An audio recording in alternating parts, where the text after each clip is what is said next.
Good evening and welcome back to Vegas October 1.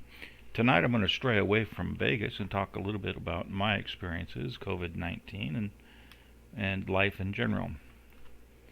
Three topics are of interest. Doctors, hospitals, medical school, pre-med school, and mathematics. Because there's a lot of questions about things because it's going to be directly affecting people's lives and has been. Today I went out for the first time in 2.5 weeks because I was eventually going to have to do some grocery shopping, and I made the decision that now, when I'm in a county that has less than 10 reported cases, it's probably going to be relatively safe for me to go out than, say, a week and a half or 2 weeks from now when I run out of groceries, because the number of cases are going to increase. And the only reason it's relatively safe is I have to be really concerned about what I bring back into the house, because I take care of my elderly mother who has a long case history of infections from pneumonia. She has a lot of other underlying conditions, and she can't afford to go to the hospital under the current conditions. And I talk about that at the hospital a little bit because of her conditions, and because I am her caregiver 24/7. Every time she visits the hospital, I am there. I'm there nearly 24/7. And so I've become very intimate with the procedures and policies, the pros and the cons of hospitalization. And let me tell you, it's not fun. There's 3 major hospitals in the area that I live and a couple smaller ones, and there's only one that I would voluntarily go to. And that one is run in a university town with nice, young, energetic people who are uplifting, well versed. They speak the language that you do, so that there's none of this trying to guess what the other person's talking about.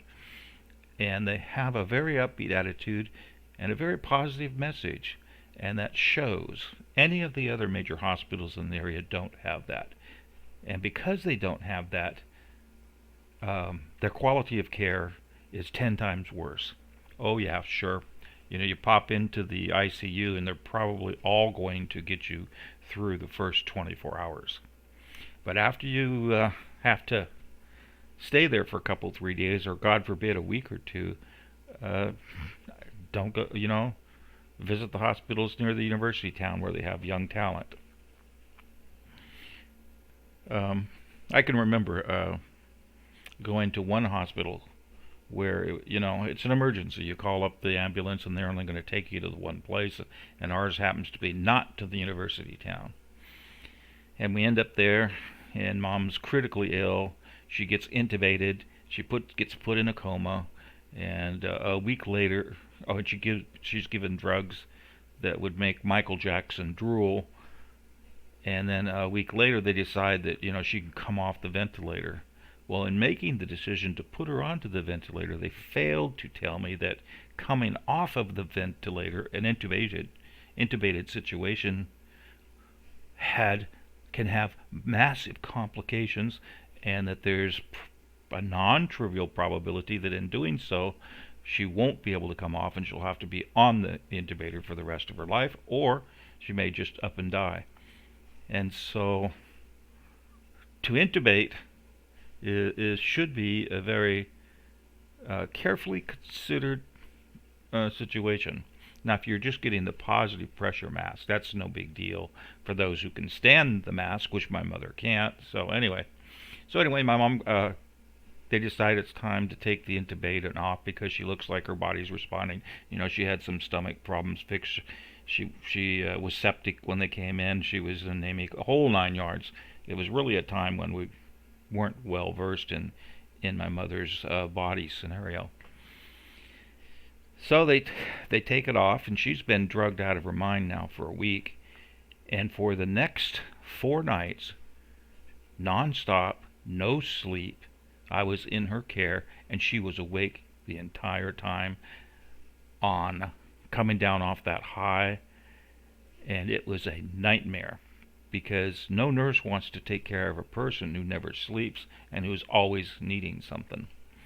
And it was, two people to the room, and it was hot. Um, After 3 days, everybody in the ward had sepsis, or not sepsis, but had what's the when you have the shits all the time, because they weren't real careful and going from patient to patient. It was just a nightmare scenario. And after 30 days being in that ward, I called up my son, and we just literally carried her out of the hospital because she was at death's door. We did finally convince the doctors to give their consent, and we took my mother home. She got better in 3 days, and then she had a reoccurrence of she had a problem then because of what happened in that 30 days. And so we had the option. We took her to the university town hospital, and it was a godsend.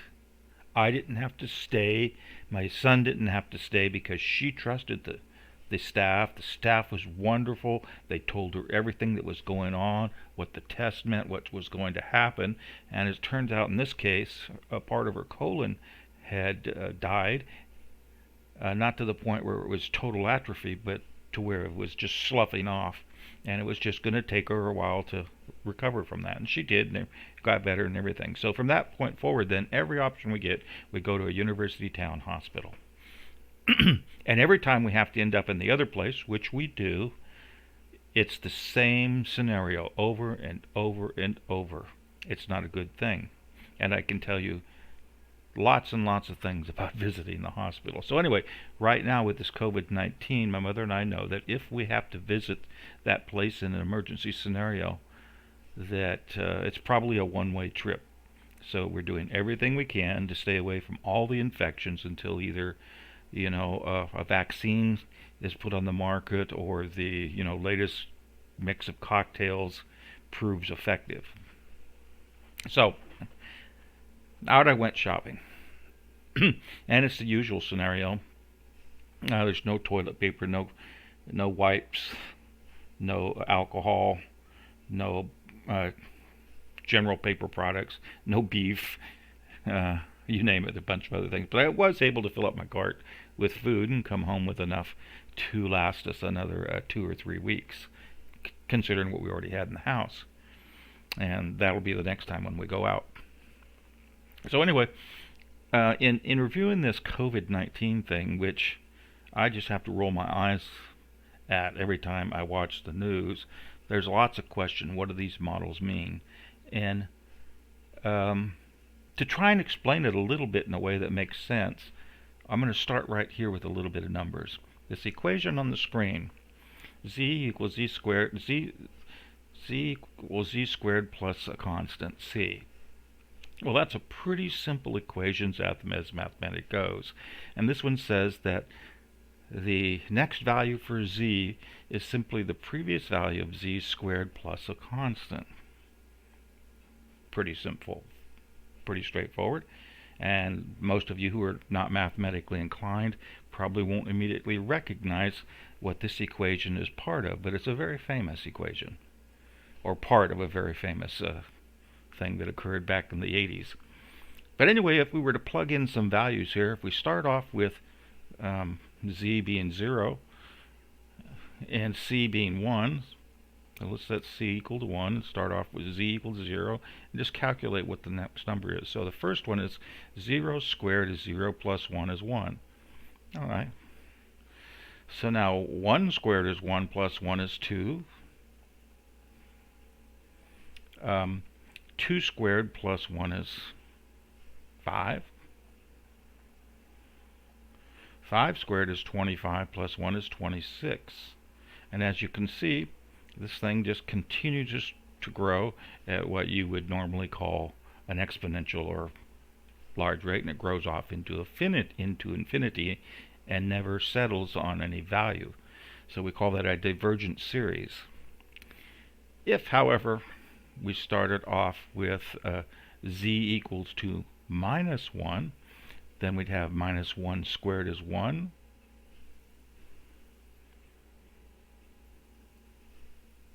well, let's see. Oh no, sorry, we have to start off at 0. And c is minus 1. So in this case, we're going to start off with c minus 1. So even though it's a simple one, it can be tricky. So 0 squared plus a negative 1 is minus 1. All right. Great.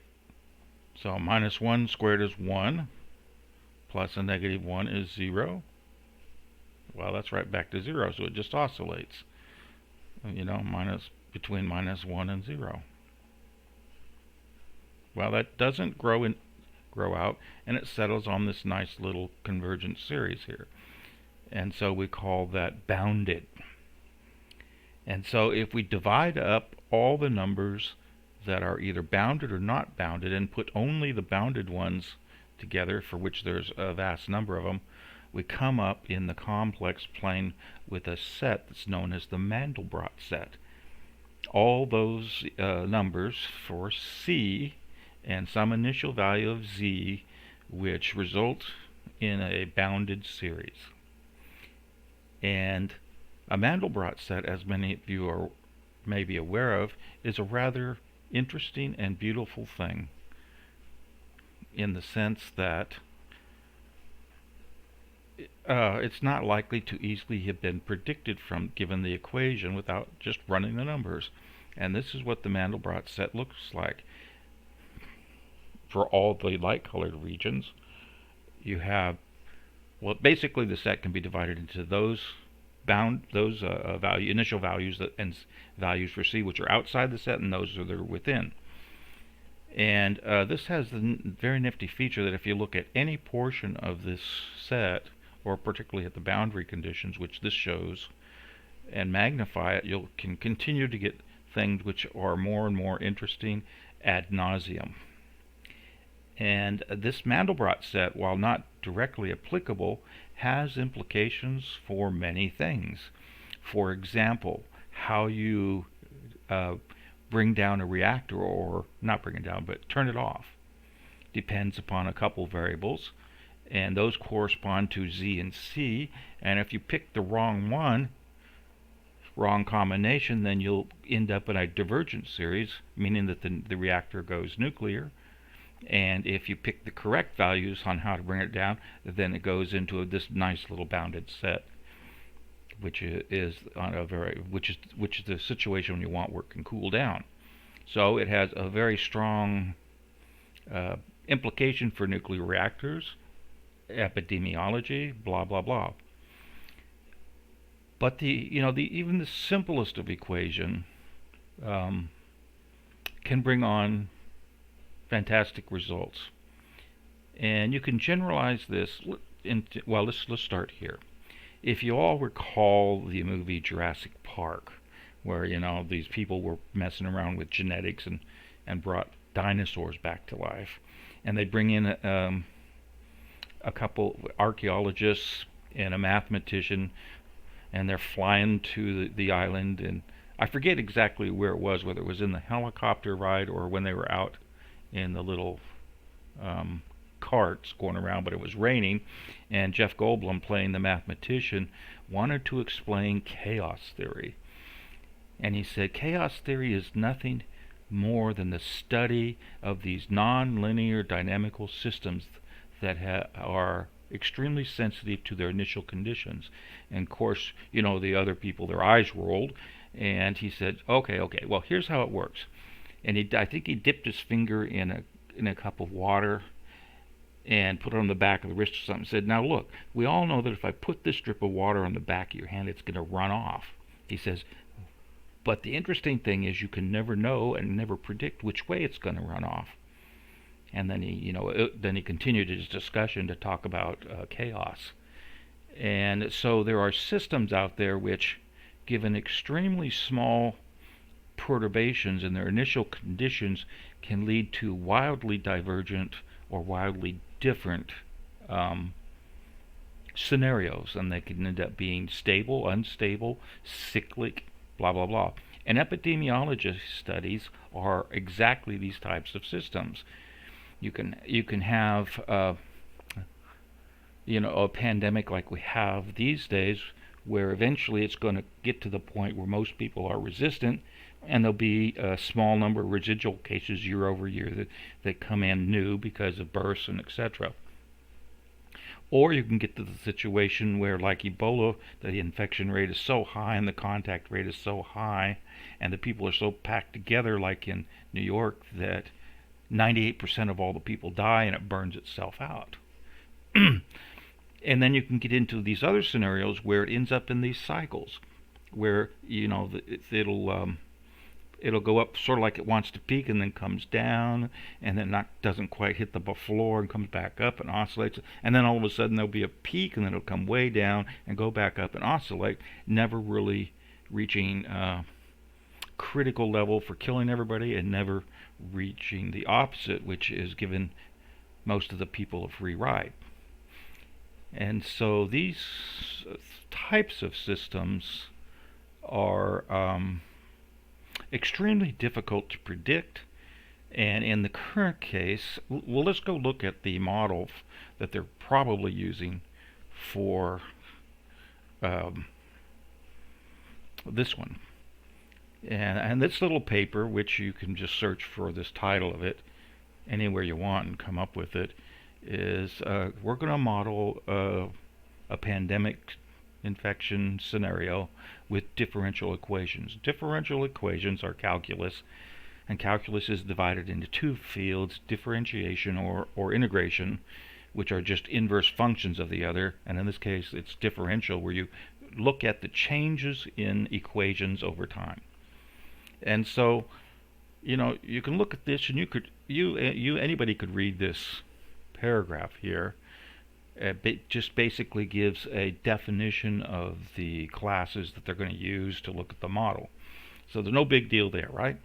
And then we come down to the second page here, and it describes in a little bit more detail the models, and it starts to get looking a little weary, but you still could read it, you still could figure it out. And then it drops down into the very first of the simple equations, and here we see that the change in S with respect to time is this equation, and there's three of these equations, and then they go on to define the parameters. At this point, unless you're in one of the hard sciences, you're probably completely lost, and most of the viewers on my channel, I probably don't have very little experience with differential calculus. Well, who does have experience? Because this is the model that the doctors are using. You say, whoa, think about that a moment. Which brings me back. In the 70s, I was, the lab assistant and tutor for calculus and physics and chemistry. I was 1 year or 2 years ahead of the people that were just coming into the universities. And so, I assisted the professors, shall we say. And there were two types of calculus classes, two types of physics classes, and two types of chemistry classes. One was for the soft sciences and one was for the hard sciences. Of course, engineering is a hard science. Psychology, doctors, pre-med, lawyers, those were all soft sciences. And they had their own special classes for those, which were not much harder than high school chemistry or high school physics or high school trigonometry, shall we say. So, and it was only, 1 semester long, whereas I had to take 6 semesters. So I know that when doctors, and these were pre-med students, went to doctor school, they have no experience in calculus or anything. So you talk to a doctor, and I've talked to dozens of them now, and I'm an engineer, I'm inquisitive, I want to know how things work, and invariably we get into this scenario where I start to talk to a doctor, and because he's limited in time, he doesn't want to take the time to explain things to me, but fundamentally he doesn't know what's happening, because his level of experience in the things that I understand, which are mathematics and the hard sciences, is completely, not completely, vastly different to what he has to do on a day-to-day basis. He's making decisions based upon very simple observations, pharmacology, and the physiology and anatomy. which, to me are kind of weird stuff because most of those systems are these chaotic type things, even though they are driven by the forces of nature, which can in some ways be linear in nature. Okay, so enough of the lingo. The bottom line is that the doctors have no real fundamental idea of what's happening with the pandemic. They have to rely upon the mathematicians to tell them what the models are doing. And these models involve 5 or 6 different variables, which, as I showed you with the initial values of c back in these z equals z squared plus a constant, if you pick different numbers, you end up with radically different results. Well, then how do we do any of these things? Well, they do 100 different models over 50 years, and they see which ones work. But that doesn't mean that the next thing that comes along is going to follow the model. Well, where does that leave you with respect to the current pandemic? The true understanding of what the models predict lies in the hands of the mathematicians, who are almost always poor at explaining the assumptions and the decisions involved in those models. And it's up to the doctors, who are generally better at talking to people, although not all of them, or the publicists, to try to convey a sense of meaning. Now, I believe that they're currently, working on a pretty good scenario based on my understanding of the numbers of the models, where we're going to have 100,000 people die before the full impact of this virus, after mitigating and staying at home and everything, is felt, simply because of the rate at which it lingers. I mean, it lingers for 2, 3, 4 weeks, and that's huge, long time.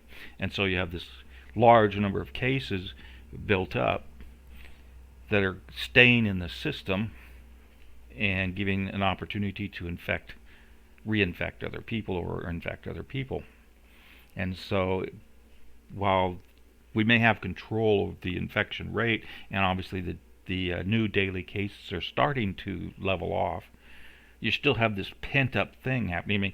I mean, tomorrow's numbers will be the cumulative result of the prior 19 to 30 days. And so that's the basic problem. There is the lag between the cause and the effect. Most assuredly, though, it's starting to be controlled, and most assuredly we're not going to have millions of people die unless we just cut everybody loose to have a orgy or something where everybody shares their vital juices with everybody else.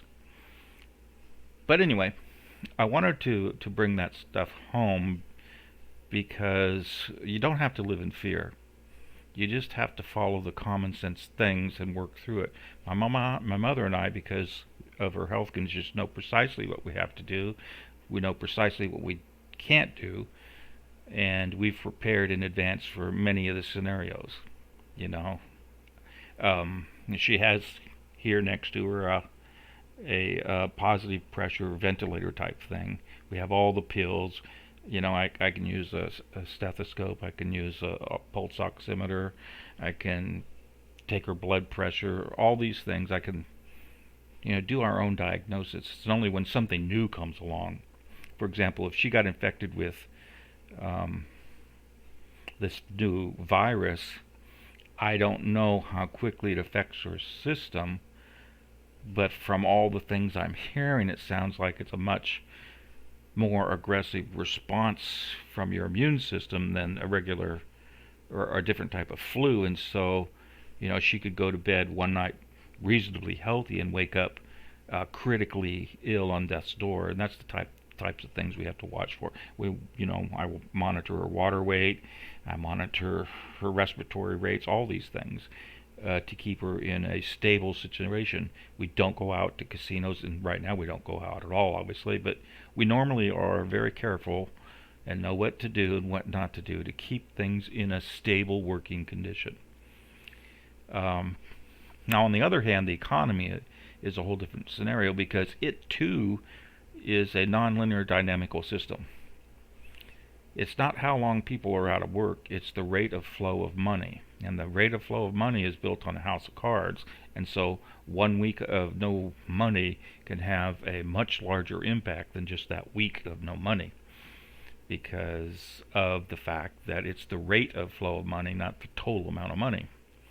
But anyway, just wanted to share my 2 cents on it, let you all know that we're doing well, we're existing here, and well, we're just waiting for the numbers to come down and people get a little bit more freedom to go out and do what they want. We'll probably self-isolate for 2 or 3 weeks longer than the regular population, just to give the scientists enough time to get these cocktails of drugs together to where if I had to take my mom to the hospital, she'd have something that they could give her that would give her an opportunity to survive the infection. All right, well, that's that, and we'll grab you another time when I go back to doing the Vegas stuff. Later.